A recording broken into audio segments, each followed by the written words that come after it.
Challenges come, but our strength will last. Wisdom meets vision, we light the way. Standing together, we won't fade away.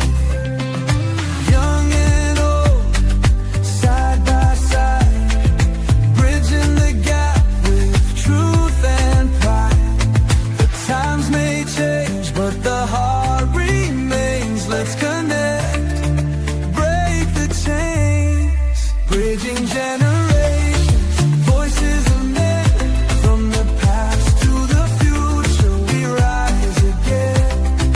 Different views, but the bond stays strong. We listen, we learn, we all belong. We're living in a world that's shifting fast. New challenges come, but our strength will last. Wisdom meets vision, we light the way. Standing together, we won't fade away.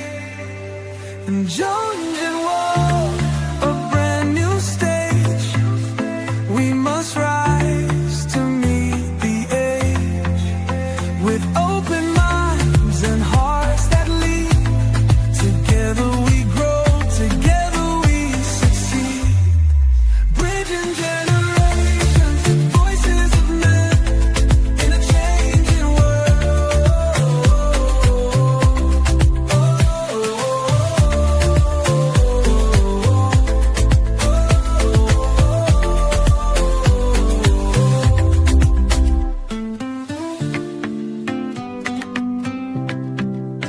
In a changing world.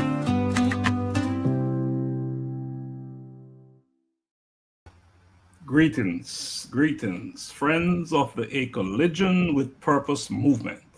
Welcome to Bridging Generations, Voices of Men in a Changing World. I am Dr. Laxley Stephenson. This groundbreaking podcast delves into the multifaceted experiences of men across different generations. In an era where societal norms and expectations rapidly evolve, this show offers young and older men a unique platform to voice their challenges, triumphs, and perspectives. Each episode aims to foster understanding and bridge the gap between generations, exploring themes ranging from masculinity and mental health to career dynamics and personal relationships. By bringing together voices from varied age groups, the show sheds light on the commonalities and differences in the male experience, encouraging open dialogue and mutual learning. I am Dr. Garfield McCook, one of your hosts.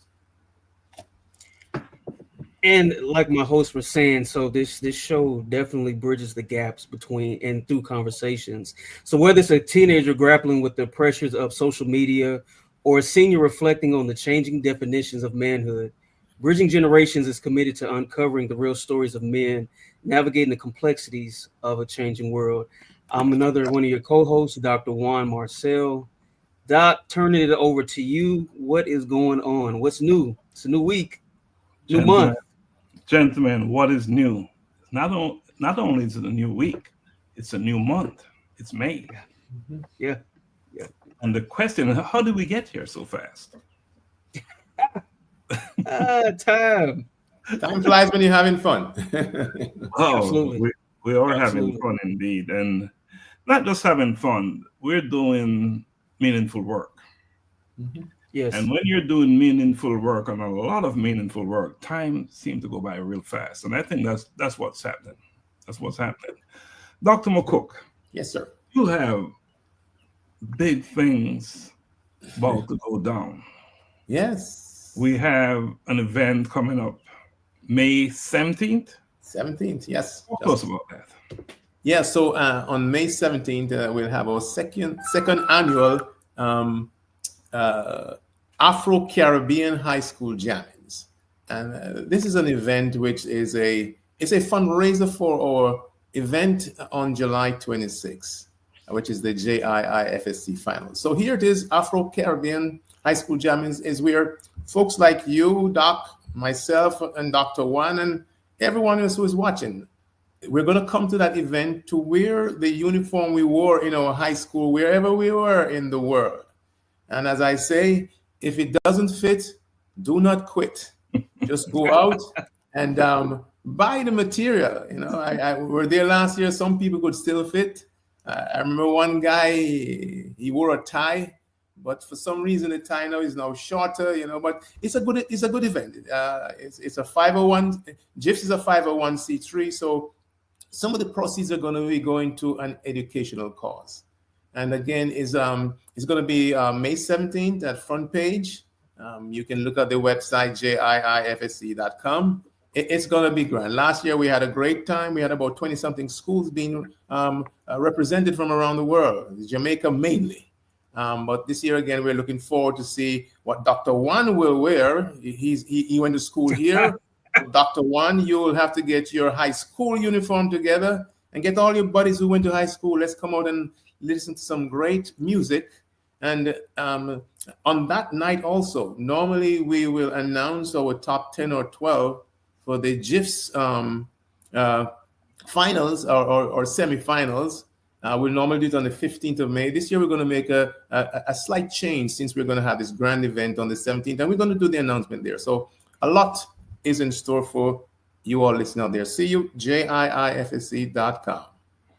And of course, this time it's not just for Jamaican schools. Yes. You want to talk about that? Yes. So it's not just for Jamaican school. Last year it was more a Jamaican thing. This year is the Afro, because we have gotten a lot of feedback. People got jealous of how us as Jamaicans doing these things and they can't. So we switched it around. So we have Afro, which is for African countries, and then Afro-Caribbean. So not just Jamaica, Trinidad, Guyana, Barbados, all of the different flavored countries out there in the Caribbean are going to be there representing. So it should be a difference this year. And we're going to have the prize for the most authentic uniform. So we're going to find a way out to do that. But Dr. Lax came last year well attired. I didn't recognize him. I said, "Who is that schoolboy?" And he says, "Me, teacher." So, looking forward to another great, last year I wore, my tie was a little bit small, but it worked.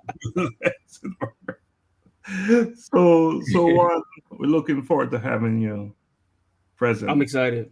Yeah, what high school did you go to, Dr. Juan? Lithonia High School. Lithonia High School. Did they wear uniforms? No, we didn't, but we were the black and gold. Those were our colors. We were Bulldogs, and Golden Elegance was our drill team. So, yeah, black and gold.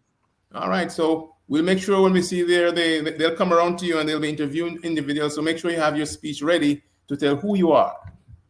I absolutely will. I'll be ready.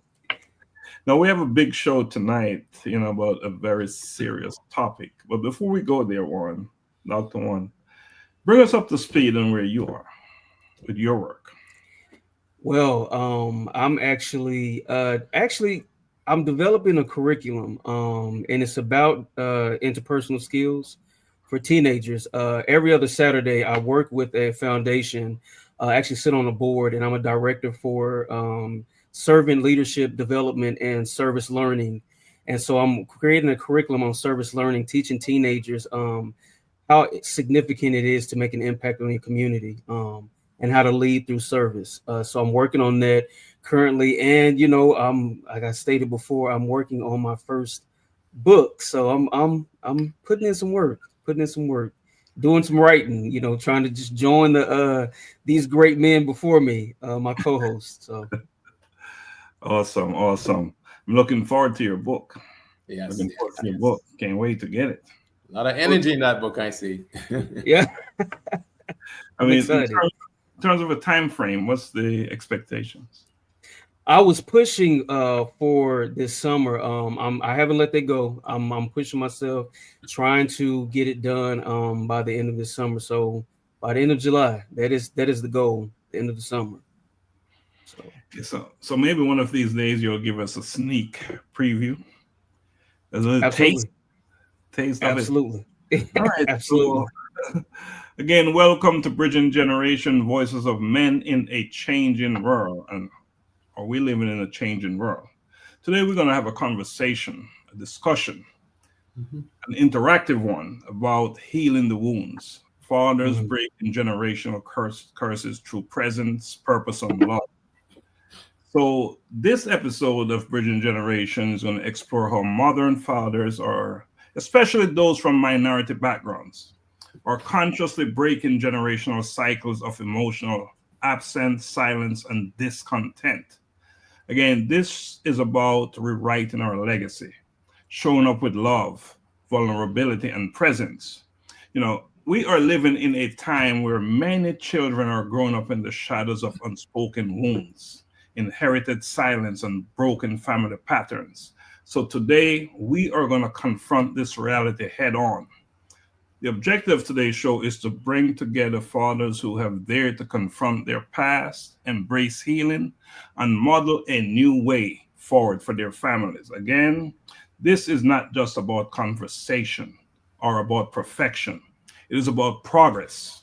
It is about what happens when a man decides to be the turning point in his family, to no longer carry the weight of pain in the next generation, and to redefine strength, not as how much he can hold in, but how much he's willing to let go of and grow. Again, so welcome everyone who's watching. We ask you to share this broadcast, and we ask you to get involved. Be a part of the conversation.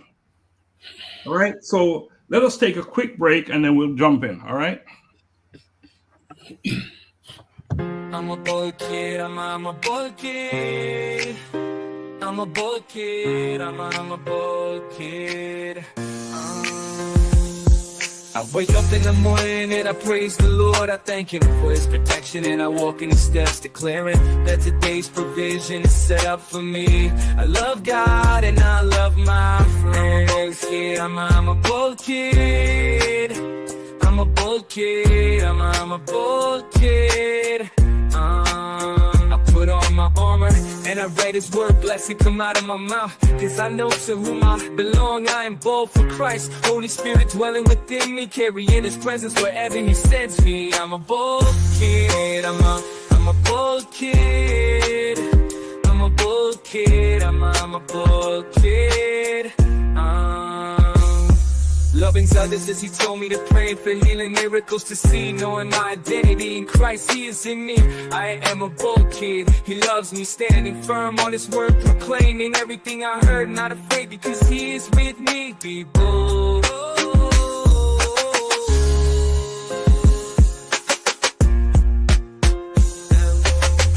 I'm a bold kid, I'm a bold kid, I'm a bold kid, I'm a bold kid. I put on my armor and I let His word blessing come out of my mouth. Because I know to whom I belong, I am bold for Christ. Holy Spirit dwelling within me, carrying His presence wherever He sends me. I'm a bold kid, I'm a bold kid. I'm a bold kid, I'm a bold kid. All right, welcome back to Bridging Generation, Voices of Men in a Changing World. And today we're talking about healing, right? We're talking about healing. And our first segment is about the inheritance of absence, becoming the father you never had.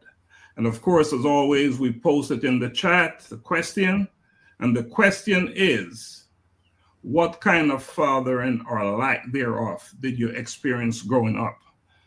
One, we're going to go by age. So you're going to lead off. Oh, yes. Okay. I'll take that, Doc. What kind of fathering or lack thereof did I experience growing up? Real quickly, my dad was 19 when I was born. So I had not to call my dad a child or a kid, but he was a young man who was unfathered in a sense himself. So I had a young father, young in heart, young in mind, young in experience. And so he didn't have many tools or resources to work with when I was coming up. So there was a lack of fathering or fatherhood, if you will, when I was coming up, because he was young. You know, we moved from home, which home was Oklahoma. My parents were early 20s, just fresh out of college, so he was trying to figure it out, so he did the best he could. So there wasn't, I think at that age, being so young, you're trying to figure out how to parent, how to father, but also trying to provide and still trying to figure yourself out, how to be a man, all of these different things. I think there was a search for identity. So if he's trying to find him, he was trying to find himself. He didn't know how to be a father. So it wasn't there. So my dad was growing up when I was growing up. So that was my experience. You were both growing up. Yeah. Powerful. Dr. McCook, you want to jump in? Yeah, well, the topic is very interesting. Becoming a father you never had. I had a dad that was ever present. So I was blessed to be in a two-parent household. My dad was a vet, worked for the Ministry of Agriculture in Jamaica. So it was a very great time. As a vet, they gave you housing, so you actually lived on the farm, and that's why I keep on telling people I'm a country boy and proud of it. I know how to milk cows, I know how to ride good, and all that stuff. So it was a great experience. And seeing him there, and he was a businessman, and that's why I think I'm a businessman today. I sort of followed in his footsteps. Or we all my siblings are, they own their own businesses. So my dad was there. Sadly, he left us when I was 13 years old. So the topic about absence, my absence is not that I had an absent father, but from 13 onwards, which I think are the prime years that you need to have that dad in your life. That part I never had, and I always missed, thinking of what that would be, or would have been. But he was there. Great father. And it's interesting, Dr. McCook, because for some of us, it was father just not been there. But in your case, it was a situation that was quite tragic. Yeah. Quite tragic, which brings on a whole different situation in your life. So, again, for me, much like Juan, my father, he was not present physically or emotionally. Yeah. A good man, nevertheless, but in his own personal life, he lost both his parents as a child, and he grew up with his grandparent. So where did he learn to become a father? He didn't. He didn't have that experience. So I had to learn to deal with it. The good thing is I had good, strong men around me. Look, with family members. And I had a mother who was amazingly strong. So I was able to learn and grow. And to be honest, I didn't feel like I missed anything. What I did was I learned from that situation, because when you have that type of love around you, siblings and other people around you, you sort of make up for some of what you're missing. No, I'm not saying that you can ever make up for not having that male presence. The person that you call your dad or whatever you choose to call it in your life. But so it took me years for me to realize that what I miss most was not just the connection. Well, it really was the connection and not other things, not physical things, but having that connection is what I miss mostly. So, and I would venture to say that there are many, many individuals out there, respective of your ethnicity, your race, your whatever, who experience what some of us experience. And some of us were able to turn it around. Others are still stuck in that place. And that is why we're having this conversation today, especially for those who are stuck in that place, because it's about creating awareness. So thanks for sharing your thoughts on that. Now, the question is, we have lived our lives the way we have, but when did we realize that we needed to be different than our fathers? Before you answer that, Dr. Juan, let's say thanks, Dr. Reed, for joining us. Thank you, Elizabeth Sitawa. And hey, Elizabeth. You're out there watching us from wherever you are. We know you're watching us from Kenya and other parts of the world, so we appreciate you joining us today. All right, Juan, so when did you realize you want to do this whole thing different than your dad did? I was I'll say a very angry teenager. Didn't respect authority. You couldn't talk me any kind of way. You couldn't try to tell me what to do, especially male figures or men in authority. And I struggled with that. Oftentimes I would go off or, say something slick or you lose my temper.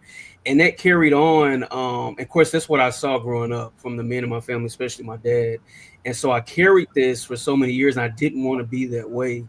Not realizing that I was becoming that man, behaving that way. And I think when my early 20s, I realized when I found out that I could actually choose the man I wanted to become. I was, just short tempered, slick mouth, especially in relationships. It was just really bad. I didn't listen, very condescending. Just my attitude was piss poor. And I realized the effect that my presence, I always knew that I was a thermostat. Whatever room I step into, it shifts the atmosphere. But what was happening, it was shifting it in a negative way.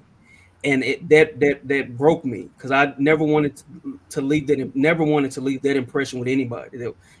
I hate to see Juan coming. He got a bad attitude. Or don't set him off, or don't make him mad. And I didn't want that to be my story and to be said about me. So I made up my mind. I was like, I don't know what I need to do or how to get there, but I want to be a different man, become a different man, a different person. I want people to feel warm and welcomed and feel empowered and feel better when they leave my presence or when they're around me. So I made that decision. I was like, I don't want to continue this way. I needed to change. I needed to shift. I was carrying some things that I didn't even know or understand, but I knew it was getting the best of me. And that change was about you, to take care of you. Take care of you. Dr. McCook, your experience is a little bit different from your perspective. Talk to us from your perspective. Yeah, well, losing your dad at 13, you sort of grow up much quicker. There were options that I could have taken, but you guys mentioned strong mothers. So my mom became my father. So she did the mother and the father thing. So, based on that short time that we had him, I was able to see his work ethic. I was able to see his love for family. I was able to learn what it meant to be a man in that short space of time. Because I remember, especially during the summer holidays, he was a businessman. He had a chicken farm, he had a bar, he had a grocery store, he had all that stuff. So me and my brother would go there and actually work during the summer. So from an early age, that was he invested so much in us in that short space of time. Sometimes I look back and I said, this man looked like he knew he was going. So let me get these boys and these young ladies ready for the real world. So the knowledge from that time, I grew up much quicker than I think most of my other friends grew up, because here it is, there's a household with just a mom. Things that dad used to do, you can't do what dad used to do because you can't drive, you can't do all that stuff. But it taught you to do as much as you could to fill that gap, and don't give mommy no headache, because 4 kids. I was 13, my brother was 14, my sister was 12, and my little sister was 9. So 4 little babies. So I grew up quicker, and then I went to work pretty early. While my siblings went off to college and all that stuff, I decided that I had to help mom. So I went to work. So I did at a tender age of 18. So it was interesting, but it made me who I am today. So again, although it was short but compact with information that I've really gained from. So you had to grow up fast, no? It was forced into action, so to speak. Yes, all right. So let's bring Augusta is on. Let's bring him on the screen. And welcome, Augusta. Hey, gentlemen, how are we doing today? How are we doing? Hey, how you doing, sir? Brother. You know, blessed to leaving the office, going through this Atlanta traffic, saw a couple of accidents. So man, blessed to be in the land of the living. Blessed to be in the Yes, land of the sir. living, Yes, man. sir. Sheesh. Welcome, welcome. So the question is becoming the father you never had. And that's a theme for this segment. And this question is, when did you realize you needed to be different? And for me is the moment I became a father and felt the weight of that responsibility. I knew I had to be different just then. Mm. So, and of course, I've never had this thing modeled to me in front of me because not growing up with my father, never had that, never having that kind of relationship with my own father. You know, none of the emotional connection or guidance. It was mainly distance, right? So there was that void. There was that void. And I knew it that I did not want my children, my daughters, to grow up guessing and trying to figure out what it was like to have a father. So right then and there, the very moment I had children, I said, I am going to be different. In fact, it was a conscious decision that I will fulfill my role. I will be present full time. So Augusta, we toss a question to you. When did you realize that you had to be that father? I think for me, I don't believe I can say confidently it wasn't once I had children. I think due to my birth father leaving at a relatively early age, watching my mom do what she did, then my stepfather who raised me coming in, even in like that period, there was for me just growing up where we grew up. I joke with my sister about the fact that we didn't realize, we lived in gang riddled, drug violent, women selling their bodies, children, like we didn't realize we lived in those neighborhoods until we grew up. Like, so it was seeing that outside and then returning home to a home that was the polar opposite of what my sister and I saw when we walked. I knew I wanted to be different at 7, 8 years old. You know, by the time, I was 10 and 11 years old, sadly attending funerals for classmates, who weren't going for natural causes. These were people whose lives were cut down mostly due to gang violence. So for me, it didn't take me to become a father. It like I realized I need to be different for everyone in my life at 7, 8 years old. I was like, this is the life that, the areas we lived in were not conducive to people who wanted long-term life. So I just realized at a very young age, I can't do what other people are doing. I can't move the way other people are moving. And I didn't use not having, my father in the house as well, I could just do this. I really just knew very young, man, I can't be like y'all. I don't want to be like y'all. And even looking back, I laughed with Tremaine about a story last night, and I won't go into detail, but there was an instance where I put myself in a very bad situation in my early teens. And I look back on that situation and I'm thankful because in that moment, I'm like, it really could have been it in that moment. And it was constantly me being like, well, let me try. And that was probably the last time where I really said, I want to be like something that I'm really, that everything has been telling me fight against. And I look back and one of those people incarcerated for the remainder of their life. The other one is doing currently a 15-year bid, and the other one is just in and out of prison. And I look at it and I said, I was meant not to be like y'all. And I saw it young. And even I realized no matter how much I try to push to fit into this hole, it's not going to work. So yeah, I knew at a very young age, by the time I had kids, I said, oh yeah, no, it's just going to be different for you. I need to be present. I need to be active because I saw not just the people who didn't have it, but I saw the people who didn't have it and use it as an excuse to, go and fit a certain and particular narrative. So yeah, I knew at a very young age, and I don't want to be like y'all. I got to be different. I got to be different for the people who love me and for the people I love. It's interesting that the difference in our situation is a decision. Often it's a decision, right? Absolutely. And at the time, you don't realize the impact of the decision that you're making. You really don't realize that. And I don't really want to go off course. I don't really want to go off course. We have quite a few questions, important questions as we, to cover the topic tonight.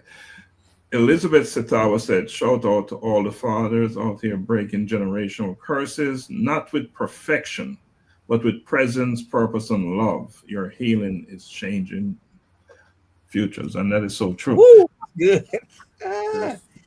And that is from someone who is dealing with her own challenges, but she recognized the importance of having that person. Now, let's move to the next segment, the decision to show up. The decision to show up, and I'll post a question in here. And how do you define being a present father? Not just physically, but emotionally and spiritually. And Juan, you're a lead-off person today, of course. Okay, so how do I define being a present father? I would say being in tune and being in the moment. I think just thinking about being present is just being in that moment. And I think being in that moment affords you the opportunity to really just interact and be in tune with your child or your children. So I think the biggest thing with being present is being in tune. If I can define it, I would say being in tune. Being in tune. Any comments on that, gentlemen, before we go to our own explanation? Yeah, I mean, being in tune is just, as we have always used, being intentional. So I guess that's what he is. That's what he chose to do based on experience, and he learned. So he didn't want to repeat what had happened to him. So kudos to you, my brother. All right, Dr. McCook, you're on deck, so you might as well continue. Well, I don't know. I always thought of a family, and I always wanted to be a dad, and I always said I wanted two kids. And I said, this may sound funny, but if it's gonna be two of the same sex, please let it be boys. and I got my wish. But because again, I didn't have a father, I wanted to make sure that these two young men had a father. And for those just listening, I didn't have a father because he passed when I was 13. So that's what I meant. And when you talk about the physical and emotional and spiritual, I mean, we grew up we're God-fearing people, and I remember when my little boys were young, and they had their little either the ear, whatever happening with their ears or their nose or the stuffy and all that stuff. It's a story I tell, and I'm not afraid to tell it. I saw my darling wife take that little thing and trying to get stuff out, because, they're stuffy and all that stuff. And to me, it wasn't working. These boys were basically stifling. And I also hear my grandmother talk about what they do. And trust me, I closed one nose and I did. And I went down and I took that thing out and spit it out. I mean, that's how close I was. And that's me as a dad. I felt so proud of myself. While my wife was saying, "Oh, I can't do that," but I did it. So that was me, my emotional part, and the spiritual part. I mean, just reading the Bible to them.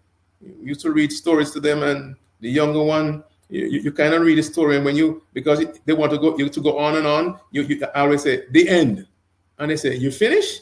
Yeah, but anytime they hear the end, it's me, and they're not smart enough to know that is shortcutting them. But it created a bond, which I'm proud of. A bond that you're proud of. Yes, I am seeing it as consistency, right? Being attentive and being available to them, to your children. Not only Available. Yeah.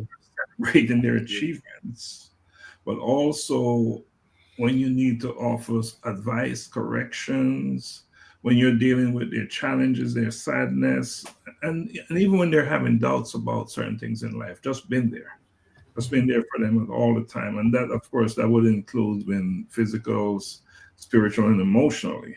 But just to be there and just to hear them and understand that they too can also be the provider of guidance for you.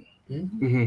That not because you're the parent, don't mean you know it all. And just be open to listen and be attentive to their needs, and celebrate them as well. Yeah.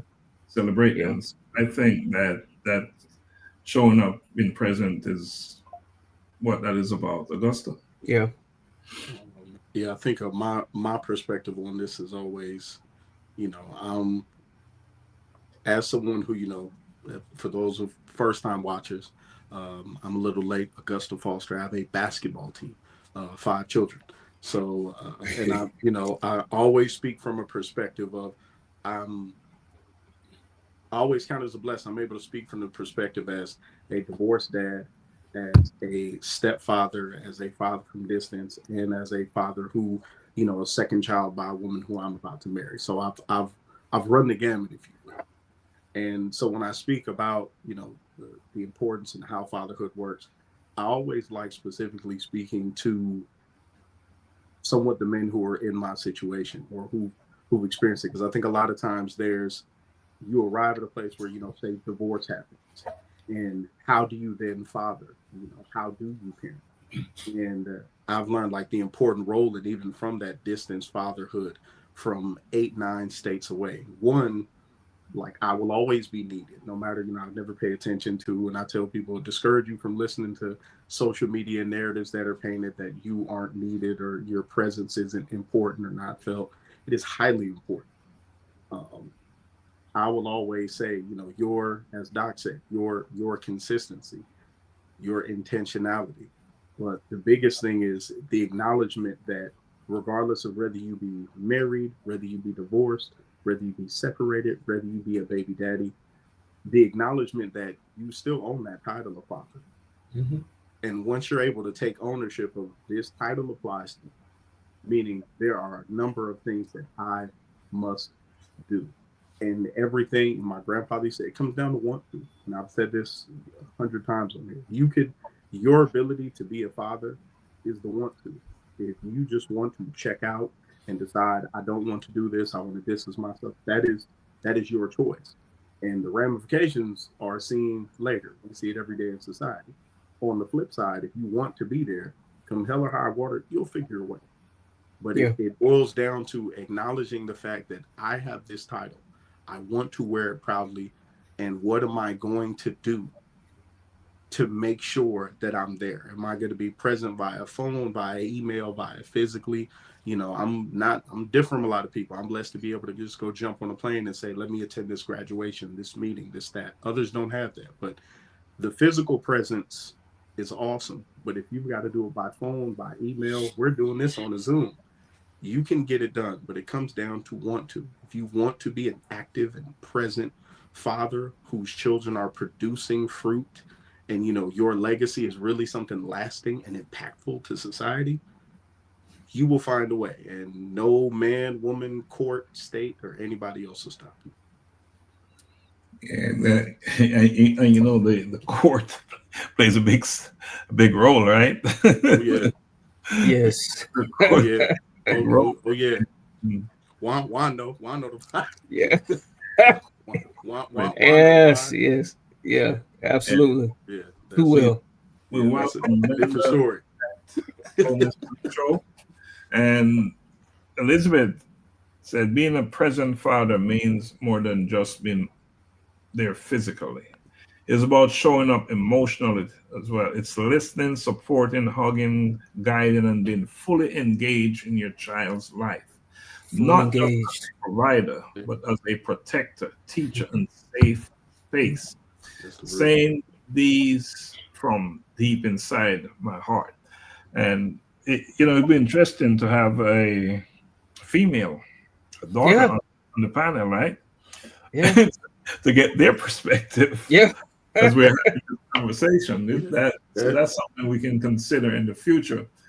But listening to the conversation and how it's going, where did we learn to become a father? Where did we get our lessons from? Is it trial and error? How did we get? Oh yeah. on knowledge? on the job? It is Yeah. there is. I was, like I said, I was extremely blessed. Like, my father who raised me did an amazing job. Awesome man. I've been able to support him. We're approaching 2 months since my mother passed. And, when he, that was my first time seeing him emotional, crying in a state where he was really, the first time where, even at his age, he's Mr. Fictive. He could do it all. The first time where I'd ever seen him through my eyes of this was something he couldn't fix. So even seeing him in that state, and I'm like, but he's been able to fix everything. He's been great. He's been strong, despite him being diminutive in stature. But always just was a solid dude. And no matter how much I could want to imitate him or mirror him, all of the amazing things he did, even he had to learn on the job. Like, there ain't no manual for this. There ain't no book. Like, outside the Bible, ain't really no book for this. Like, no one is teaching you about that first couple of days of brown poop in a diaper. No one is teaching you. Juan also has a daughter, so Juan knows. I don't know if you have sons or daughters. I know Lax has daughters. No one prepares you for walking down the aisle of a grocery store, like your 12-year-old daughter going, I need to go down this certain aisle. Like, no one prepared you for that mentally. Like, there is no book of how to handle those conversations, of how to handle conversations about sex, sexuality, faith, if they're succeeding or failure. This is as much on the job training you will ever have. I spent 5.5 years as a cop, way less training to this with these 5 kids, man. Way less training, way less books. It is on the job training. A good friend of mine said to me, I asked him before he became a father, and I already was one at the time, but I asked him, I said, because his father didn't raise him. He didn't grow up with his father. His grandparents raised him. And I said, how do you know that you're going to be a good dad? Like, how do you know how to do it? And he said, I've seen enough wrong and experienced enough wrong. I have an idea what right is. And I thought that was so profound. And I say the same thing. Like, you're in those moments where you feel wrong, like you talked about this, Doc, the connection was missing. And I know I never wanted my child to feel the way I felt when I was around my dad. Right. So so that's what I thought about. Like, what do I do in this moment so she doesn't feel like the disconnect, or she doesn't matter, or I'm not enough for him. I just want him to look at me. I want him to say this. What do I need to do? So she doesn't feel that way when she's in my presence. Interestingly, as Augusta said, it's an on-the-job training. And I remember becoming a parent, and my wife and I, there's no book, but based on where she came from, her upbringing and my upbringing, we kind of put minds together. Sometimes she might say, do it this way. I said, do it this way. Now, who am I as a guy to tell a lady who bore that child how to do this? I think the women always have that instinct, because that child was with them for that period. And, but it was very interesting. And there was no animosity of right or wrong. It was just, let's do it this way. And it worked. It worked. We saw them, child might get a little cut, and you go back to the whole thing. Okay, now you don't have the right tools here. Do you get up ice? What do you do? And you just went along. So I think it has a lot to do with your upbringing.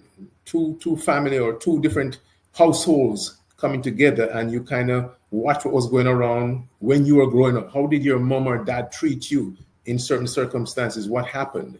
And I think that's the genesis of how we did it, and we would act like we are pros. Or sometimes you might even go out and you see other parents doing certain things, and you kind of look over there and say, "Oh, okay, let me copy that." So your environment has a lot to do with also. If it's a great environment, where you have a positive thing, or the negative, you get to a stage where you learn to weed and decide, okay, no, that's negative over there. I don't want my child to get involved in this. And we always say, before we became parents, we used to wonder, man, how come that parent over there allowed a child to do this or whatever it is? It has nothing to do with it. We do all stuff. My two boys one day said to me, Dad, if we do anything wrong, it's not because of your teaching. It's just that we want to try. Mm-hmm. Yeah, we got to be careful not to be judgmental. Yep. Parents. We got to be careful because, the individuals have a mind of their own, and they act irrespective of what you taught them sometimes. But I'm one who believes that they always come back home at some point. Once they have the foundation, they tend to come back home more often than not. Mm-hmm. It's interesting that I learned to be a father from my mother. Mm-hmm. She was my teacher. She was my teacher, and I say that because most of the good values that I learned from her. And seeing her, what she went through, her commitment, her dedication, and wanting the best for her children. Even though I was learning that from a woman, it transferred over into what I wanted for my children. Yeah. And also watching my siblings, of course, a few of them are older than I am, and watch how they are with their situation. And just being overall supportive of each other, we learned from each other as well. Yeah. One thing we knew for sure, that our children would do better than we did in terms of being supported from a father or a parent. So, all right. So again, Elizabeth jumped in and she said, people learn to become fathers from many places. I think she's summarizing what we've all said. Their own fathers, good or bad, interestingly, right? We learn what not to take with us and what to take with us, their communities, their faith, and life itself. But the most powerful lesson often come from choosing to grow, heal, and be the kind of father you wish you had. And that's what we're talking about, becoming the father we really wanted in our life, right? That's what we're talking about. So what have you chosen to do differently than your father? Juan, what have you chosen to do differently? I would say at whatever cost or expenses, fight for my child. And what I've learned to do differently is, because of course I didn't, what I do with Savannah, I didn't get growing up, but I sit down, before she could talk, and especially since she started talking, we talked through everything, and I've always told her and helped her to understand that her voice matters and daddy cares, daddy wants to hear, and so just every waking moment, we're talking through emotions, feelings, scripture, just application of scripture, and just relationships, all the different things, so that's what I chose to do differently. We would talk about being present and showing up in that way, that I'm a parent through it. Whatever I got to do, I'm a parent through regardless. I'm a parent through it. So that's what I chose to do differently, was to be fully engaged, I think is what you said earlier. And to me, fully engaged is in everything, whether I agree with it or not. If I'm upset, whatever it is, I talk to her about everything, and I explain it. We talk, and I apologize. It's one thing, didn't get growing up. I'll say, Daddy made a mistake. Daddy apologized. Daddy was wrong. Or Daddy shouldn't assume. I say stuff like that. So she knows daddy's human, and daddy's gonna make mistakes. So I just show up and I'm fully engaged, no matter what the costs are. I'm there. And Juan, your dad was not absent in the sense of not being there totally. Is that correct? It's just That's the correct. relationships and support. Correct. That's correct. So imagine not having a dad present. Everything you're doing is different, right? Yeah. Which is, I would say, in my case, that was the case because he certainly was not present. So again, I just knew that it was always going to be a win. It was always going to be a win because everything was improvement. If you didn't have, if your dad was not present, right? If you're moving in the right direction, if you're trending in the right direction to be a father, to be, so you just knew that you had to be present, you had to be there for them, you had to be their protector. Yes. One of the most difficult and challenging thing, what was very challenging for me, even for them to go away to school and campus, that was not easy. And I don't think they ever did that. And that was intentional. But the question then is, can you become too protective? Can you become overprotective? Dr. McCook, I put that one on you. I've thought about that so many times, and it's just that you never know. We want each generation to be better than we are. So are we spoiling them by giving them a car early while we had to go work and buy a car? You just want to do better than the times I grew up in Jamaica, and we're talking about father and what you have done differently. My father passed early, but then again, I was playing soccer and all that stuff. And back then, parents not going to come watch you play no football. Football, we call it back then, and all that stuff. So when I became a dad, I made sure I was there. I went to all the games, the practice and everything. I would drop them off at the football practice, and I use the opportunity to walk around and do my exercise. So, you're trying to bond with them while, give them something that you didn't experience and I didn't experience as a child because my dad was there. I remember because he wasn't there and I would see other kids with their dads going to places and I got jealous. And it was painful. Not any fault of his, but then, so as a dad now, I made sure they had that. They had the support. I remember my son, when he grew up and he was driving around and he says, Dad, you used to do a whole lot because you used to drive us here, you used to be in Carolina, all over the place. I mean, I'm a real estate broker, and I would hope on weekends I don't get any clients because I want to go watch the soccer games, So that's what I took from that, and it's just a great feeling now. Augusta, what have you chosen to do differently from your dad, and are you overcompensating? I would say what I've chose to do differently. I will say this from a standpoint of my family goes back and watch these later. I can say this from a standpoint of for my birth dad. So I'm Augusta the third. The first Augusta had a litter of children by a multitude of women. The second Augusta had just 3 kids by 2 wives. So me, my sister, and my younger brother. The consistency with the 2 of them was just philandering and lack of like emotional intelligence to understand the situation, and really a lack of presence of wanting to be there. I have a better relationship now with my birth dad, but I realized even something that he told me at 24 or 25 years old, where he said, I really wasn't equipped to be a father. And at no point, like mentally, did I like really want to be one. And I was thankful to hear that from him, even though by then I was a whole grown adult, but I was like, it gave me a lot of peace and closure because I said, okay, I was never the kid who was like, oh, you left because of me.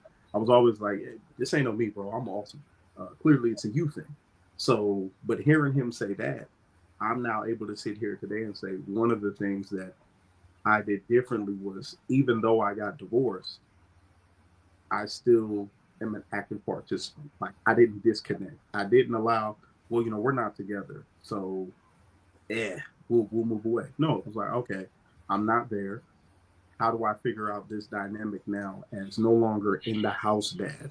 How do I still set standards, guidelines? How do I operate in this? So the thing that I would say that I did differently was I remained present. I remained active. I didn't allow the end of the relationship with their mother to intervene or disconnect me from my activeness as a father.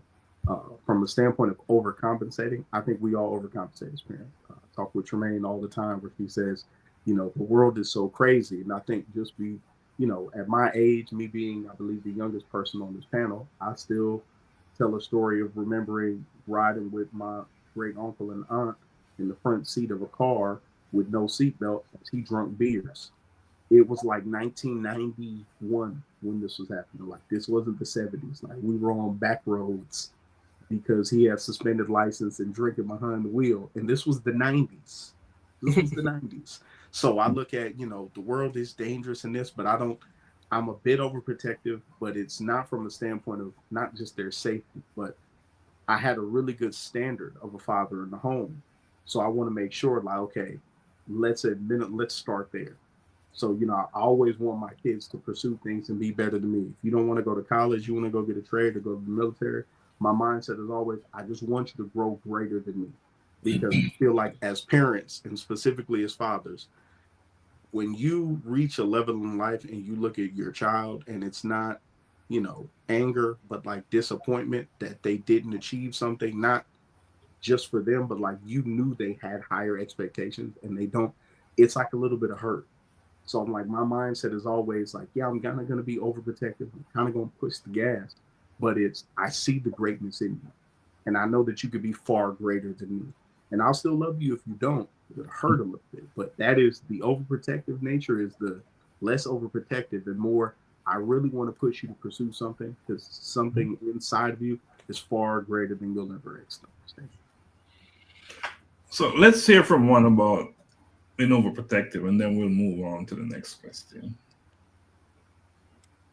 I do think you can become overprotective. As far as myself, I don't think that I am. I somehow I don't know. I don't think that I am. I think I have enough. I don't. I think because I've come to peace with. Now I'll say when she was much younger, absolutely, I fight anybody. Like, no, but I had to listen to God. He was like, give her to me, because if you don't, you're going to lose your mind, and you won't be here. And so I had to turn her over, and it doesn't mean I don't worry sometimes or have questions, but I honestly had to do, and I'm still doing it. I haven't arrived, but I'm still doing the work where I'm learning to trust God, that the same way that he kept me, that he's keeping her. So when we're not around each other, he's with her, and so even when she's with me, again, when we go back to, I was saying earlier about the conversations, I talk her through everything. Of course, I watch her from a distance, but I want her to be able to meet people, introduce herself, be able to listen to that voice if something is off, if somebody is off, whatever it is, to listen to it and respond to it without daddy saying, hey, do this, hey, what, so I back up and I allow her to develop that intuition, that voice, to develop that ability to hear God and to respond. So I try to, it's not easy, I think we all know that, but I try to sit back and just allow her to discover, find herself. So that's again, I said it's a process. It is a process indeed. Yeah. And Elizabeth Sitawa is saying something that she's acknowledging something, that she's a single mother, and quite a few of us live in that situation. So she says she's playing roles that she shouldn't. Yeah, so that's quite interesting. She's playing roles that she shouldn't. Interestingly, and I can't speak, I need to be careful when I say this, but a number of the young women in Kenya are single parents. A number of them. which is so interesting to me. And we're talking about, and in America as well, right? And in Jamaica, and everywhere it seems, right? We have a lot of single women out there who are having children, right? Having children. And these are often very intelligent, educated women, but yet they keep doing it, and then the men sometimes just disappear, which is quite interesting. And again, that's another conversation. Next time we do something like this, we'll bring some women on the panel to get their perspective. That'd be good. All right, so let's go to the silent struggle, spoken strength. And we're going to move it through a little bit faster than we have. So we may skip a little bit and go, not all of us won't answer the same question, so we'll just keep it moving. But the question here is, why is it so hard for men to talk about emotional wounds? Juan, why is it so hard for men to talk about emotional wounds? We weren't raised to do so.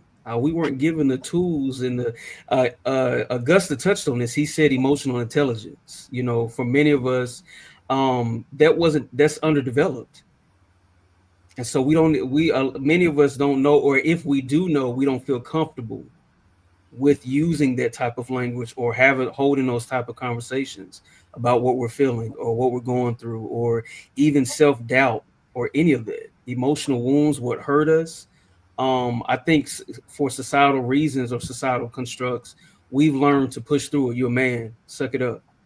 And I honestly, personally, often fight with the thought that even when things happen, well, you're a man, you figure it out. And sometimes when you don't know what the next is, you get stuck. I get stuck, and I'm frustrated, because then I start with that whole that thought that, well, I'm a man, I should be able to figure this out. Or I'm a man, I shouldn't be experiencing this. I'm a man, I shouldn't feel this way. And I really have to sit in that seat and really face those things head on. And what I've learned is that even when I do talk to close friends, confident, I don't talk to everybody. When I do, I can see even for them sometimes it's uncomfortable what I'm sharing, because it's like, wait, you're weak, you're struggling. You don't know, and you don't feel strong. And I can see that even with the people that are the closest to me, seeing me in that way, is like, I'm not used to this, because you usually know, or you usually see, or you tell us or give us, and so being able in that place,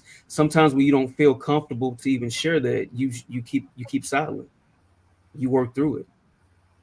And we grow up, or we are growing in a society that teaches us that we cannot. It's not manly to admit your pain. Mm-hmm.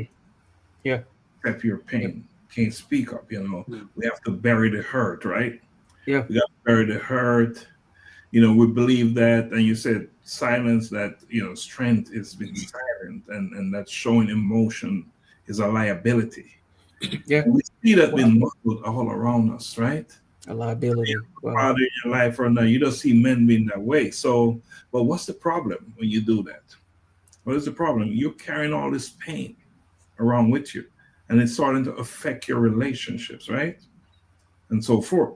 So, what is the answer, Dr. McCook? Should we speak up? Should we acknowledge our pain? Should we own it publicly, or should we carry it? I think we should own it, but we gotta be very careful how we own it. And when I say that, I mean, I always think that something is happening right now. You have to be able to convert that pain and teach them that we all feel pain, but how we treat it and how we convert it into something that eventually is going to be positive. I always think of it that when we go through pain a lot of times or challenges, I think it's a test from God, and we just have to pass the test. How do we pass the test? We don't walk around with our emotions, droopy, and everybody around you is unhappy. You have to find a way to be strong. Not that you're going to be macho, but you have to find a way to be strong. So those looking on, especially your sons, realize that yes, painful situations or circumstances are going to arise. but how you treat it and how you convert it into that positive thing to show that, yes, we can overcome. Letting them know that giving up is not an option. We're just going to find a way to solve the issue at hand in a manner that is not boisterous. You have to learn how to inhale. When the thing is coming at you or somebody coming at you, you need to calm it down. So when it hits you, the pressure is coming to you at 90 miles an hour, and your system has to be able to absorb it and bring it down to 40, where you can deal with it. And then from there, you evolve and show them that, look, it can be done. You don't have to. They say, I heard something yesterday. Somebody, I was at church, and they say the thing about the eye for an eye, and the person said, be careful of eye for an eye, because you might lose an eye. So if you talk about an eye for an eye and a tooth for a tooth, yes. If you go eye for an eye, you might lose an eye or two. So be careful.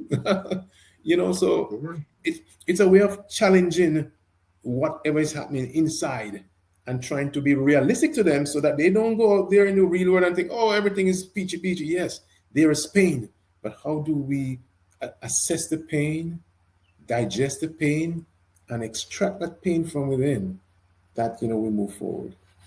So Dr. McCook, so you want to talk about it, but you're going to be guarded about it. Is that what I'm hearing you saying? Yes. Yes. You got to be guarded and make sure that they understand that, hey, yes, there's pain. I'm feeling pain. But this is how I'm going to deal with it. I'm not going to get off. I'm not going to get depressed. A lot of time when you have pain, you become depressed. It depends on the situation. So you have to make them know that there's going to be sad and happy. You can't be happy all the time. But during those sad times, you have to be strong enough. Let me put something out there, and then you, gentlemen, you can comment on it. What if this pain that we are carrying become generational trauma? What if the silence becomes that bondage? And do you believe that healing truly begins the moment you give yourself permission to speak freely and be seen? Just put it out there. Is there such a thing, Augusta?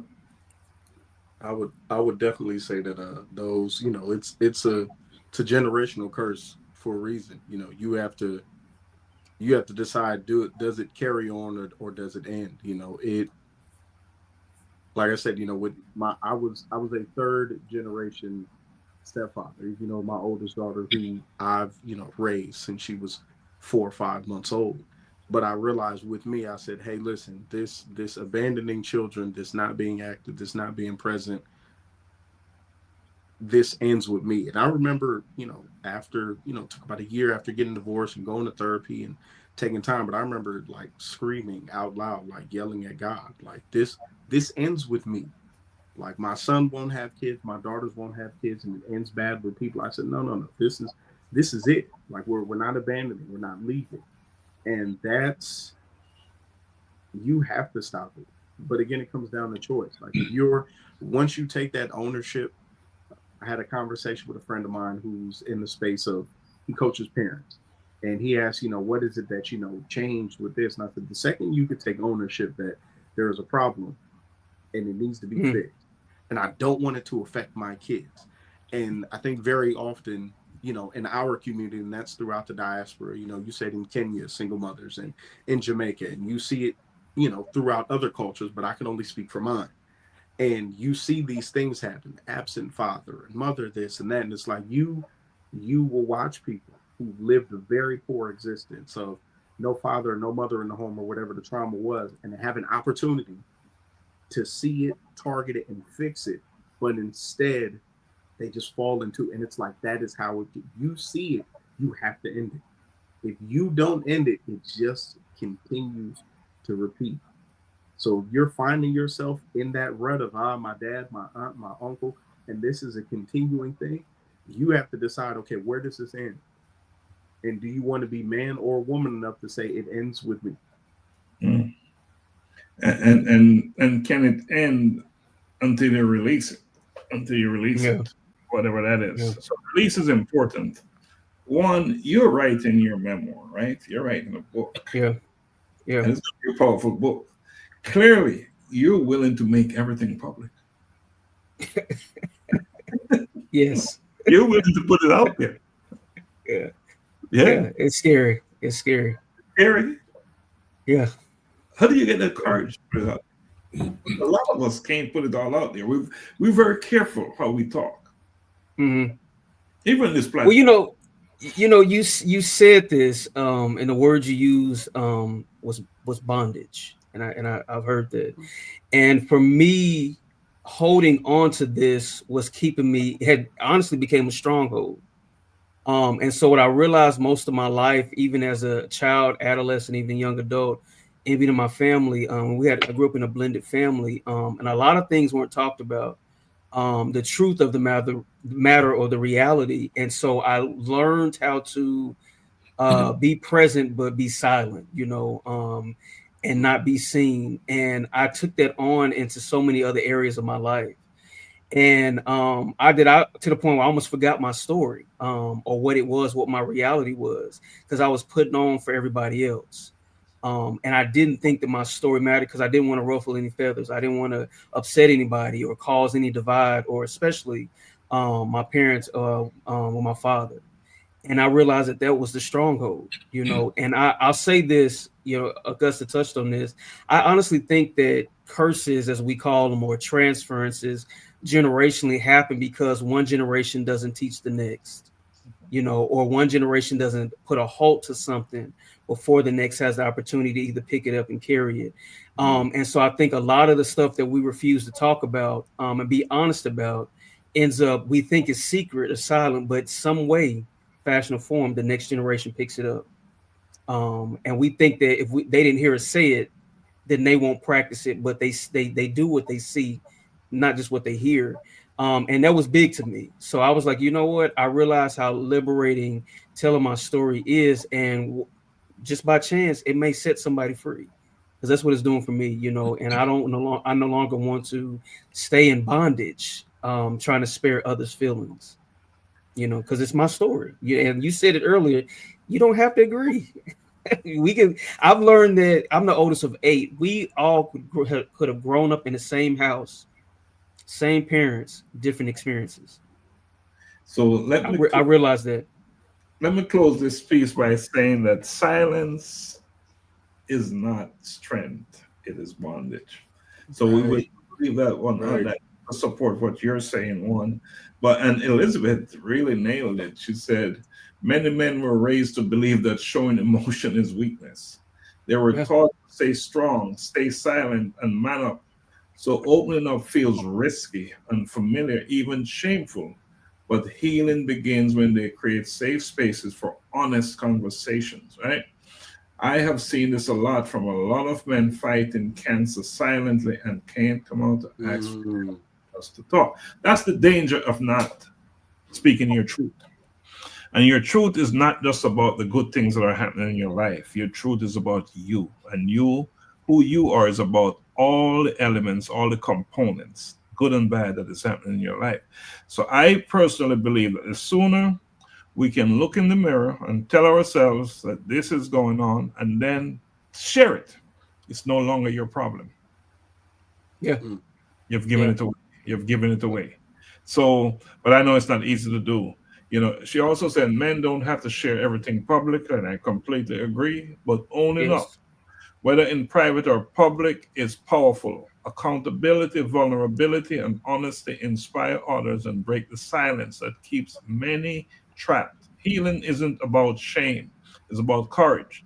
Speak to someone, it's therapeutic, but speak to the right person is what I'm hearing. That's important. That's important.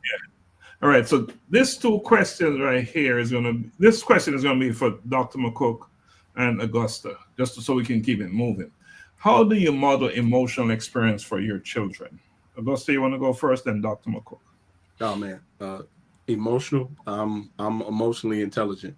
I recognize this is the time to, and it's taken 5 kids to really learn all of this, because you treat each of them differently, because doesn't apply what fits for. It's not a one size fit all, but making sure that I show up from a standpoint of emotionally understanding what's needed to be in that moment, what needs to be said, not being said. Moments where it's like, I can speak to my kid this way, I can be vulnerable, I can't be, but really the best way for me to be that emotional understanding where they are.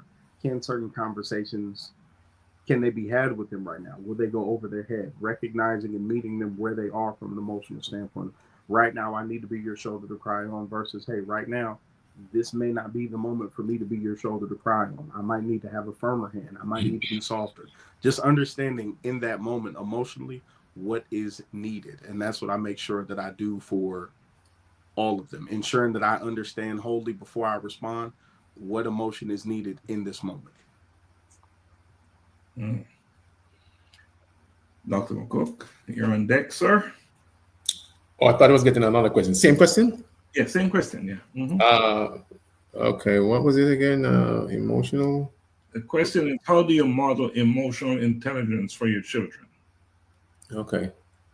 Well, we spoke earlier about that silence, men being silent, but if your action, you can be silent verbally, but your actions can be loud.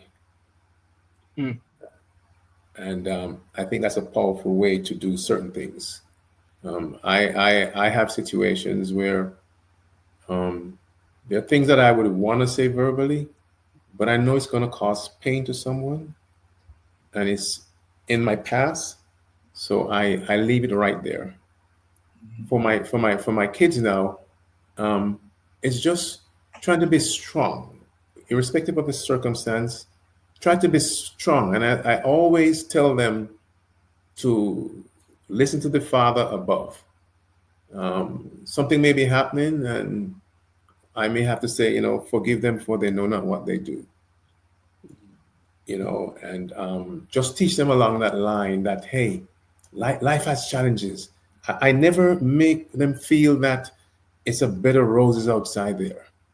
Although they may see that, I remember my sons, all the kids used to come by the house here because, this is the house to be and all that stuff. And, the other kids would come and say, oh my God, but then they were able to say, boy, Dad, you work hard. So it's the hard work that is paying off. The other parents may not be doing as much as you and mom are doing.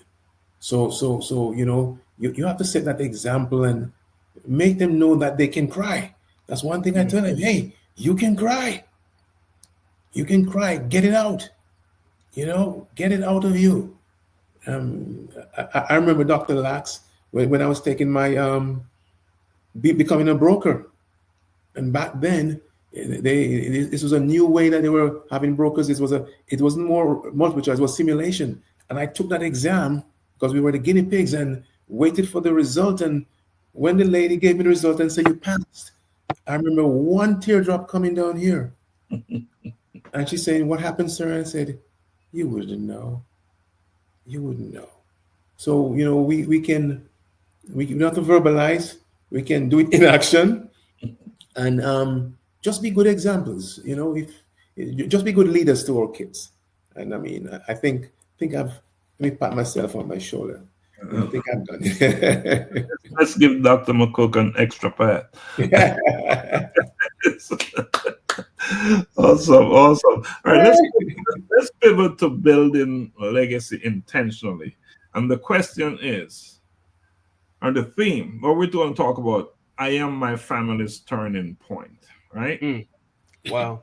I am, and the question is, what does legacy mean to you? Dr. Juan, what does legacy mean to you? And we're talking about being a father here, all right? What does legacy mean to you? Yeah. I would definitely say something that, of course, that you're passing on, right, from one generation to the next. I would say it would be a legacy attached to my values.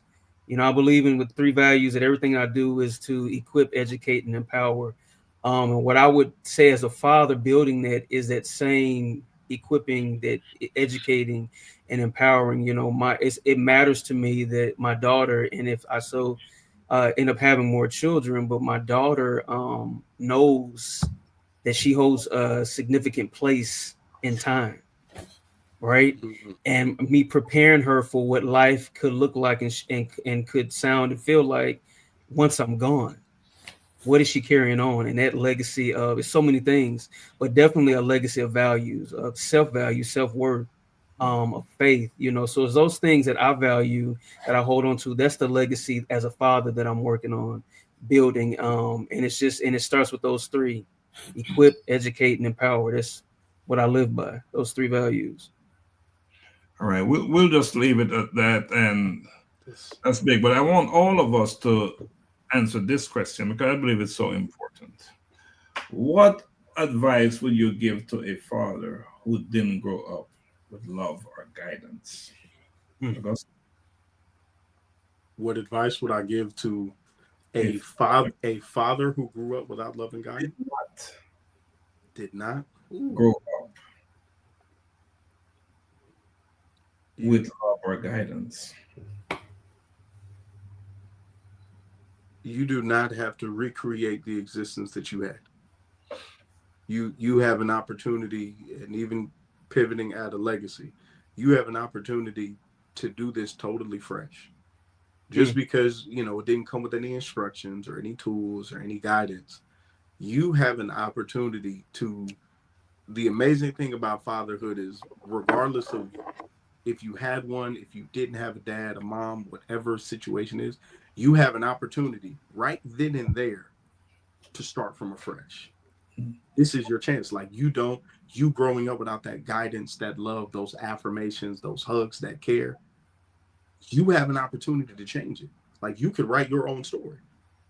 It doesn't have to be a continuation. It doesn't have to be the next chapter in the book of failure. You could literally start afresh with your own children, your own tribe, your own legacy.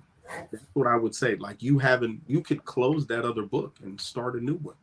The Bible begins in Genesis, the beginning, the foundational, the framework. You have an opportunity to be the genesis of your own legacy. So you can, you want to do that, or you want to, be a Revelation, or, Judges. You just want to be another book in this chapter of, like, lack of love, lack of presence, of failed fathers. No, you don't have to. I would tell them, write your own story. You don't have to repeat it. You could begin afresh. You could start anew, and you could mold this the way that you want it to be.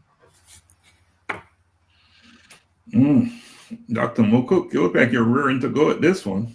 Man, it's pounding at me. It's like, wow.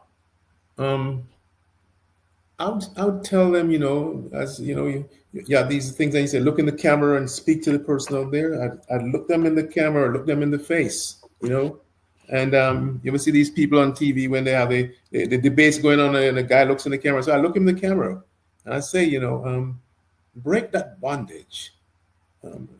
Be the change agent. Don't be that status quo.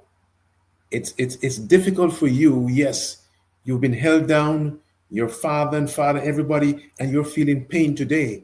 But let's translate that pain.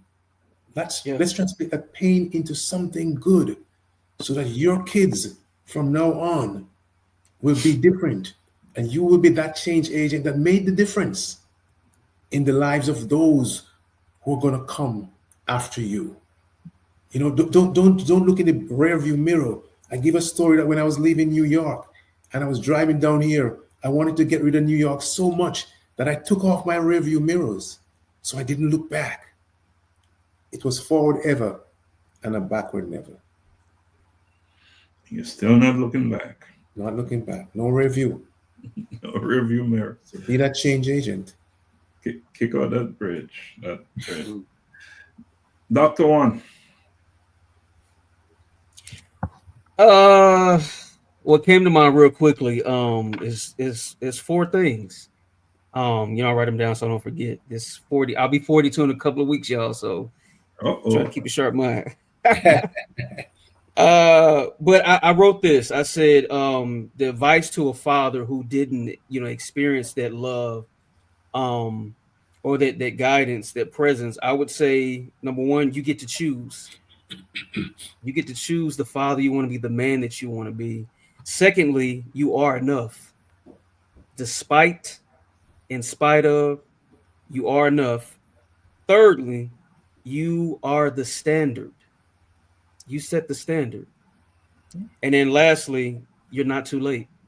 And those are for fathers who are looking back and realize that mistakes were made, that it's not too late. You haven't missed it. You have time. Well said, Dr. Juan. My number one advice is you don't need an example to be a good father. Thanks. Yeah. Don't wait for one. Don't make excuses that no one taught you. And just be consistent and be a good listener to become a good father. Yeah. Listen to your children. They can teach you a lot. They can teach you how to be a good father to them, believe it or not. They can teach you. And understand that your children are not necessarily seeking perfection. They need you present. They need you in their lives, right? And that they want you to love them, care about them, and respect them. So don't be a father who is afraid to grow, to learn, to become better at being a father. Don't be that person. So that's my advice. That as we're drawing down, we have a few minutes left. This is an opportunity here just to give a closing argument. And Augusta, let's start with you. What's your final thoughts on the conversation we're having today? I would say you don't have to repeat things that have been done. The failures you've seen, the shortcomings you've seen, you could start afresh. Isaiah 58:12, and they shall be of thee, shall build the old wasted places. Thou shalt raise up the foundations of many generations, and thou shalt be called the repairer of the breach, the restorer of the past, to dwell therein. And that verse spoke to, there's been some failures, there's been some flaws, there's been a whole lot of disorganization in the past of this family, of this generation. But amongst one of you is going to rise up somebody who could fix it all. It'll clear it all. And there are some people out there who you may literally be called to be that person in your family. And at times you may be the only one praying, fasting, the only one trying to call people, check in, but you have an opportunity to end all of the other stuff. But you've got to decide, do you want to do it? Do you want it to change? Or do you just want that generational curse to be the thing your family is known for? It's up to you. You have a choice. You could write a new chapter. You have a choice. Dr. McCook, final thoughts? Yeah, just to say that forget about the status quo. Just think of you as an individual who can make a difference. Peer pressure, especially younger folks, very, very, very can be very detrimental. Peer pressure. If it's peer pressure in a good way, because you can have good and bad. You just have to be able to decipher and just think about the results, the impact it's going to have on you first, because you got to think about yourself. And as a result, if it has a good impact on you, then you can share it with the world. But if it's having a bad impact on you, you need to stop right there in your tracks and just find a better way. As Dr. Juan said, it's never too late. It's not too late. So just focus, have an open mind, be a good listener, and just make a difference in this world. Be a good listener, make a difference in this world. And it's never too late. Well said. Well said. Before I share my piece, let me just say what Elizabeth said. She said, it's never too late to turn your heart around. Your past doesn't disqualify you. Grace is still. Start now, seek God, show your children what humility, growth, and redemption look like. A changed life speaks louder than a perfect one. It is never too late. You can write your own story. And again, it's interesting because she's summarizing what both of you said so far. So again, If you're watching us, you're watching Bridging Generation, Voices of Men in a Changing World. And we need not say what a changing world we're living in. I just know that us here on this platform, we're doing the work we're called to do. And I really appreciate you, gentlemen, for what you're doing, for coming on and committing your time to have what is not an easy conversation. It's not, because you're speaking your truth. You're showing yourself. You're just being on here. You're making yourself somewhat vulnerable. Yeah. But I see that vulnerability as nothing but strength. And that you're able to come on and do this is just so commendable. And it speaks to who you are as a leader, that you're willing to give of yourself for others to learn. All right. So here are some tips for anyone out there listening. Be authentic. Personal stories are powerful, Juan. They create awareness. They speak volume. All right. Vulnerability builds connection. And reflect on moments that shaped your fatherhood journey. Very important. And that's what we're doing today, right? Yeah. Reflecting on moments. And I don't know how often you sit by yourself and you process these things that we're talking about, but we're sure doing it here publicly, right?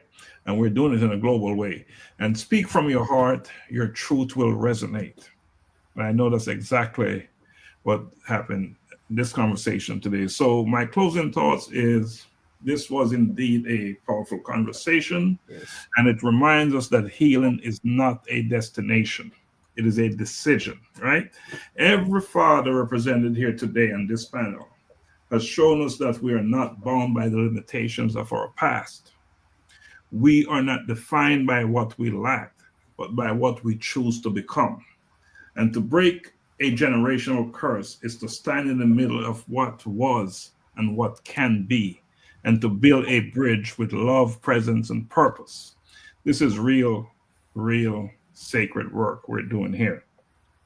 And while the world may not always see the effort that your children are making, at some point your communities will. So keep on supporting your children and build a legacy that will echo for generations. So keep showing up as a father, keep speaking life as a father, keep healing loudly as a father.